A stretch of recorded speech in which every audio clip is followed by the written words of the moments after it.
গরিবের শান্তি নেই কোথাও গেলে, কথাটা আসলে সত্য। তো ২ মাস আগে একটা গহনা বানাতে দিছিলাম মেয়ের জন্য, সেটা আপনারা দেখছেন। একটা ছোট কানের দুল, তো সেটা দিছিলাম ১,৭০,০০০ টাকা ভরিতে। তো এখন নাকি শুনতেছি অনেক টাকা দাম হয়ে গেছে। তো দেখি দোকানে গিয়ে কি অবস্থা। তো এখন সারাদিন কাজ কাম শেষ করলাম, এখন নামাজ পড়ে উঠলাম, তো খাওয়া দাওয়া করবো। তো আসতে দিতে তারপর একটু যাবো, তো দেখি কি অবস্থা। তো হ্যালো এভরিওয়ান, আসসালামু আলাইকুম। সবাই কেমন আছেন? আশা করি যে যেখানে আছেন ভালো আছেন। আমরাও আছি আল্লাহর অশেষ রহমতে, ভালো মন্দ মিলাই। তো মানুষ হলো বান্দা, হলো গান্দার শরীর, তো এই ভালো এই মন্দ, শরীরটা তেমন একটা ভালো না। আর গতকাল রাতে তো আমার মা পিঠা পাঠাইছে, তালের পিঠা। তো সন্তান আসলে যতই বড় হোক, বাবা মার কাছে কিন্তু আসলে কিছুই না।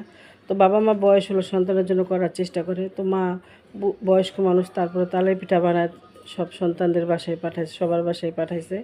তো এই তো তো এখন এই যে পিঠা, আর আমার আম্মার হাতের পিঠা কিন্তু অনেক মজা হয়। তো এই তো এখন আসলাম স্বর্ণার দোকানে। তো দেখেন স্বর্ণই স্বর্ণ, মনে হয় যে মাথায় তুলে নিয়ে যায় পুরো দোকানটাই।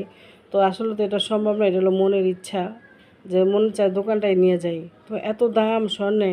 তো আসার পরে কথা বলতেছি, তো বলল যে ১,৯৬,০০০ টাকা ভরি হয়ে গেছে।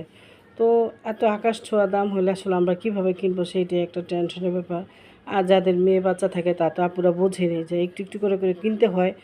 কারণ এখন যে স্বর্ণের দাম, চাইলেই কিন্তু হুট করে ১ ভরি স্বর্ণ ২ ভরি স্বর্ণ কেনা অনেক টাফ ব্যাপার।